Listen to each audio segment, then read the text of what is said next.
అందరికీ నమస్కారం. ఎలా ఉన్నారు మీరందరూ? Welcome to Purnima's paradise. ఇవాల్టి వీడియోలో మీల్ ప్రెప్పింగ్‌తో పాటు కొన్ని సింపుల్ రెసిపీస్ కూడా మీతో షేర్ చేసుకోబోతున్నాను. So, let's get right into it. Busy week డేస్‌లో కూడా సింపుల్‌గా హోమ్ కుక్డ్ మీల్స్ ఎలా చేసుకోవచ్చు మీల్ ప్రెప్ తోటి అనేది చూపించడానికి ఈ వీడియో. మాకు హెల్ప్ అయ్యేది ఏంటి అంటే మెనూ ప్లాన్ చేసుకోవడం. వీక్‌లో ఏ రోజు ఏం వండాలో ప్లాన్ చేసేసుకుంటే గ్రోసరీ షాపింగ్ కూడా ఈజీగా అవుతుంది. వేస్టేజ్ కూడా తక్కువవుతుంది. ఈ వారం అయితే ఇంట్లో చాలా అరటిపండ్లున్నాయి అని చెప్పి ఫస్ట్ అయితే బనానా మఫిన్స్, బ్రెడ్ చేద్దాము అని ఫిక్స్ అయ్యాను. ఈ రెసిపీ ఆల్రెడీ షార్ట్స్‌లో ఉంది. మీరు కావాలి అంటే బనానాస్‌ని కట్ చేసుకొని ఫ్రీజ్ కూడా చేసుకోవచ్చు. మీరు స్మూతీలు అలా చేసుకోవడానికి. ఇప్పుడు ఇంకా బయట కొంచెం చల్లగా ఉంది కాబట్టి నేను స్మూతీస్ ఇంకా చెయ్యట్లేదు. But that is another alternative. అరటిపండ్లు పాడైపోతున్నాయి అనుకోకుండా కట్ చేసుకొని పార్చ్‌మెంట్ పేపర్ మీద ఒక్కొక్కటి పెట్టుకొని ఫ్రీజ్ చేసుకున్న తర్వాత అదంతా ఒక ఫ్రీజర్ సేఫ్ బ్యాగ్‌లో పెట్టేసుకుంటే మీకు 6-8 మంత్స్ కూడా పాడవకుండా మీకు ఫ్రోజన్ బనానాస్ కావాల్సినప్పుడు ఉంటాయి. నేను మఫిన్స్ చేసే దాంట్లో ఆల్మండ్ ఫ్లవర్ అండ్ చాలా నట్స్ కూడా వేస్తాను. సో, పిల్లలకి ఇది కొంచెం హెల్తీ ఆల్టర్‌నేటివ్‌గా కూడా ఉంటుంది. సో, నేను వాల్‌నట్స్, ఆల్మండ్స్ రెగ్యులర్‌గా అలా యూజ్ చెయ్యము అనే నట్స్ అన్ని తీసుకెళ్ళి రిఫ్రిజిరేటర్‌లో పెట్టుకుంటాను. ముక్క వాసన లేకుండా చాలా రోజుల వరకు ఫ్రెష్‌గా ఉంటుంది అని నాకనిపిస్తుంది. అలానే హెంప్ హార్ట్స్, చియా సీడ్స్ ఇవి కూడా నేను ఫ్రిడ్జ్‌లోనే పెట్టుకుంటాను.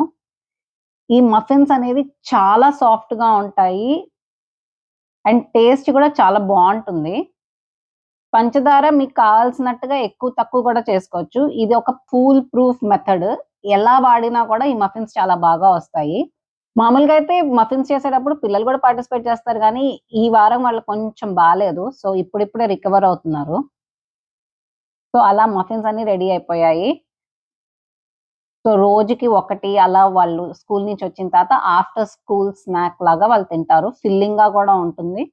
అండ్ నట్స్, ఆల్మండ్ ఫ్లవర్ అవన్నీ కూడా ఉంటాయి కాబట్టి కొంచెం హెల్తీ గూడా ఉంటుంది. ఈ వారం మెనూలో పాలక్ చపాతీ అని రాసుకున్నాను. ఎందుకంటే బయట పాలకూర చాలా ఎక్కువొచ్చేసింది. అండ్ మేము కట్ జేయలేదు. పెద్దగా అయిపోయింది. సో, ఆ పాలకూరని కట్ చేసుకొని ఆల్రెడీ స్టోర్ నుంచి కొన్న కొంచెం బేబీ స్పినాచ్ గూడా ఉంది. సో, అది గూడా కలిపి బ్లాంచ్ అయితే చేసుకుంటున్నాను. బయట కొన్న దాంట్లో అయితే ఆల్రెడీ ప్రీ వాష్డ్ ఉంటుంది ఆ బేబీ స్పినాచ్. సో, అది కడగక్కర్లేదు కానీ బ్యాక్ యార్డ్‌లో కట్ చేసింది మాత్రం చాలా ఎక్కువ సేపు కడగాలి, నానపెట్టాలి మట్టి అదంతా పోవడానికి. బాయిల్ అవుతున్న నీళ్ళలో ఇలా పాలకూరనేసేసుకొని ఒక 10, 15 నిమిషాలు ఉడకపెట్టుకోవాలి. ఉడకబెట్టుకున్న తర్వాత వెంటనే తీసి చల్లటి నీళ్ళల్లో పెట్టేసుకుంటే మనకి గ్రీన్ కలర్ అనేది పోకుండా ఉంటుంది. సో, అలా చేసుకున్న తర్వాత పాలకూరలో కొంచెం అల్లం, ఒక పచ్చిమిర్చి మాకు పచ్చిమిర్చిలు గూడా బాగా వస్తాయి. థై చిల్లీస్ అన్నీ ఏస్తాను నేను. చిన్నగా ఉంటాయి కానీ కారంగా ఉంటాయి. బావుంటాయి. ఆ పచ్చిమిర్చి ఒకటి ఇవేసి మిక్సీ కొట్టేసుకుంటున్నాను. పాలకూర ఆల్రెడీ కొంచెం ఉప్పుగా ఉంటుంది. సో, ఉప్పు చాలా కొంచెమే పడుతుంది. సో, పిండి కలిపేటప్పుడు చూసుకొని వేసుకోవాలి. ఇలా గ్రైండ్ చేసుకున్నది మీరు ఫ్రిడ్జ్‌లో పెట్టేసుకోవచ్చు. తర్వాత కావాలంటే పాలక్ పన్నీర్ చేసుకోవడానికి, లేకపోతే పాలక్ తోఫు చేసుకోవడానికి కూడా బావుంటుంది. ఫ్రిడ్జ్‌లో ఒక 3, 4 రోజులు ఈజీగా వచ్చేస్తుంది. కానీ ఈ వారం నేను చపాతీలు అనుకున్నాను కాబట్టి నేను చపాతీ పిండిలోనే డైరెక్ట్‌గా కలిపేసుకుంటున్నాను. నేను చపాతీలు తడిపేటప్పుడు చల్లటి నీళ్లు వాడతాను. మీలో ఎంతమంది కూడా ఇలానే చేస్తారో నాకు కామెంట్ సెక్షన్‌లో చెప్పండి. నాకేమనిపిస్తదంటే గ్లూటెన్ ఫార్మ్ అవ్వడానికి ఎక్కువ సేపు పడతది కాబట్టి సాఫ్ట్‌నెస్ అనేది ఎక్కువ రిటైన్ అవుతుంది అనిపిస్తుంది. సో, నేను చల్లటి నీళ్ళతోటే చపాతీ పిండి గానీ, పూరీ పిండి గానీ కలుపుకుంటాను. కలిపేసుకొని పైన కొంచెం నూనె రాసుకొని ఫ్రిడ్జ్‌లో పెట్టేసుకుంటాను. ఈ వారం ఇంకా దోసల వారం గాబట్టి కార్తీక్ దోస పిండికేసుకుంటున్నారు. సో, ఒక వారం ఇడ్లీలవుతాయి, ఒక వారం దోసలవుతాయి. పిల్లలకి మోస్ట్‌లీ మార్నింగ్స్ ఫర్మెంటెడ్ ఫుడ్ ఉంటే మంచిది అని చెప్పి ఇడ్లీ కానీ, దోస పిండి కానీ వేస్తాము. కానీ అదే 5 రోజులు పెడితే వాళ్ళకి గూడా బోర్ కొట్టేస్తది కాబట్టి మధ్యలో ఓట్స్ గూడా చేస్తాను. సో, అలా మిక్స్ అండ్ మ్యాచ్ చేస్తాము. దోసలు గూడా నేను వైభవ్‌కైతే చిన్న సైజ్‌వి పాన్ కేక్స్ లాగా చిన్న సైజ్‌వి చేస్తాను. So that it becomes like a finger food. అనఘకైతే మామూలు సైజ్ దోసలుంటాయి. వైభవ్‌కి మాత్రం చిన్న దోసలుంటాయి. ఓట్స్‌కి ఫ్లేవర్ అంటూ ఏమి ఉండదు కాబట్టి, సో మనం ఏమేం ఫ్లేవరింగ్స్ ఏస్తామో దాన్ని బట్టే దాని టేస్ట్ ఒస్తుంది. సో నేను సిన్నమన్ ఏస్తాను. సిన్నమన్ ఈస్ గుడ్ కాబట్టి సిన్నమన్ పౌడర్ వేసి దాంట్లో కొంచెం మేపుల్ సిరప్ ఏస్తాను. అనగాకేమో ఇట్లా ఫ్రీజ్ చేసిన స్ట్రాబెర్రీస్ ఫ్రీజ్ చేసి తర్వాత డీహైడ్రేట్ చేస్తారు. సో, ఇట్లా పౌడర్ లాగా క్రంచీ అవుతుంది. వైభవ్‌కేమో ఇట్లా రోస్టెడ్ జీడిపప్పులు వేస్తాను. ఓట్ మీల్ కూడా కొంచెం హార్టీగా, హెల్తీగా, ఫిల్లింగ్ గా చేసుకోవడానికి ట్రై చేస్తున్నాను. రెగ్యులర్ గా చేసే వెజ్జీ ప్రెప్ లో ఈసారి బీన్స్, బీట్రూట్, చాపర్ చాలా పెద్ద టైం సేవర్. మీ దగ్గర ఫుడ్ ప్రాసెసర్ కానీ ఇలాంటి వెజ్జీ చాపర్ ఉంటే మాత్రం మీ పనులు చాలా త్వరగా అయిపోతాయి. అసలు చేస్తున్నట్టు కూడా అనిపించదు. క్యారెట్స్ ఇవి కూడా ఉన్నాయి.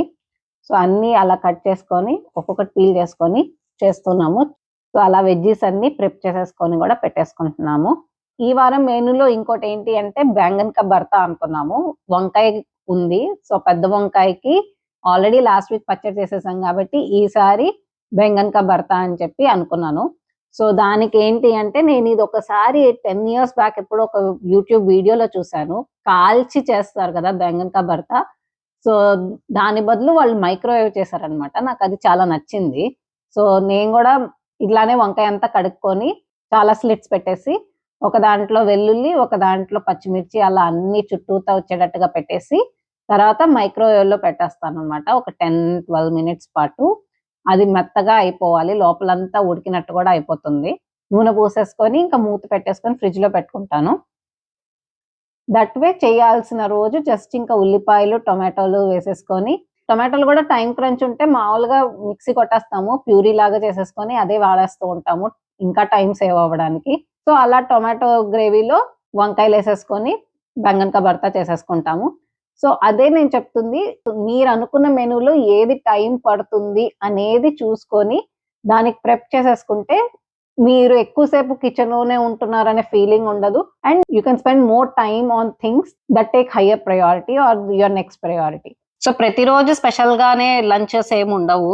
ఫర్ ఎగ్జాంపుల్ ఇడ్లీ పిండి మిగిలి ఉండింది ఒక రోజుకి వస్తుంది అని. సో అందరికి ఆ రోజు ఇడ్లీలే పెట్టేశాను, పొడి వేసి పెట్టాను. సో పొడి ఇడ్లీలే అందరం తీసుకొని వెళ్ళాము. సో స్పెషల్సే ఉండాలి ఎవ్రీడే అన్నట్టుగా ఏమీ ఉండదు. ఇలా చపాతీలు చేసుకున్న దాంట్లో కూడా ఇంకా అందరికి ఆ రోజు చపాతీలు చేసేసాను.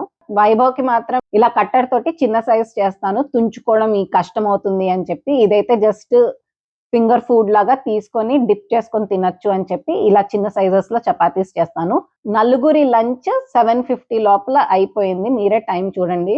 7:50 లోపల అందరి లంచెస్ రెడీ అయిపోయినాయి. సో అలా ప్లాన్ చేసుకుంటే మీరు హెల్తీగా తినొచ్చు అనేది కాన్సెప్ట్. ఒకవేళ మఫిన్స్ పని లేకపోయి ఉంటే మామూలుగా రోల్ చేసుకొని పరాటాస్కి ఎలా అయితే సేవ్ చేసుకున్నానో అలానే సేవ్ చేసుకునేదాన్ని. ఇంకా వీక్ నైట్స్ వచ్చేసరికి ఆల్రెడీ పల్లీలు, నువ్వులు, ధనియాలు అన్ని వేయించినవి ఉన్నాయి. సో వాటన్నిటిని ఇలా వేసేసుకొని జార్లో కొంచెం కొంచెం కొంచెం ఎండు కొబ్బరి, ఎండుమిర్చి అవి ఎక్కువసేపు పట్టదు వేయించడానికి కాబట్టి అవి పక్కన వేయించుకోవడానికి పెట్టేసుకొని ఆల్రెడీ కట్ చేసుకొని పెట్టుకున్న క్యాప్సికమ్స్ ఉంటాయి కాబట్టి ఆ క్యాప్సికమ్స్ ని కూడా వేసేసుకొని ఇందాక పల్లీలు, నువ్వులు కలిపిన పేస్ట్ అంతా వేసేసుకొని సింపుల్ గ్రేవీ కర్రీ కూడా వీక్ నైట్ రోజు చేసుకొని పెట్టుకోవచ్చు. This is the whole point of making this video అండి. రియలిస్టిక్ గా మేం చేసేదే మీతో షేర్ చేసుకుంటున్నాను నేను. ఈ గ్రేవీ కర్రీ వచ్చేసి నేను మహా అయితే ఒక 20 minutes కూడా నేను స్టవ్ దగ్గర లేను. అన్ని ఆల్రెడీ వేయించుకొని ఉన్నాను కాబట్టి జస్ట్ ఇలా మిక్సీ కొట్టేసుకొని వేసేసుకొని పక్కకు వచ్చేయచ్చు. సో అలా మీరు టైం అనేది సేవ్ చేసుకోవచ్చు వీక్ నైట్స్ రోజు. ఇంకొక రోజు బీట్రూట్ కూర చారు చేశారు. మామూలుగా బీట్రూట్స్ ని మైక్రోవేవే చేస్తాము కొంచెము సాఫ్ట్ అవ్వడానికి. కాకపోతే కార్తిక్ బీట్రూట్ నీళ్ళతోటే చారు పెడదాం అనుకున్నారు. సో బీట్రూట్స్ ని ఇట్లా సపరేట్ గా కొంచెం సేపు ఉడకపెట్టుకొని బీట్రూట్ కూర చేసుకున్న తర్వాత ఆ నీళ్లలోనే చారు పెట్టారు. చాలా టేస్టీగా ఉంటుంది చారు. చూసారు కదా కొన్ని రెసిపీస్ అండ్ మా meal prep ideas. I hope you find this video helpful and if you do, please do like, share, comment and subscribe to Punima's Paradise and I will see you in another video. Until then, take care. Thank you. Namaste.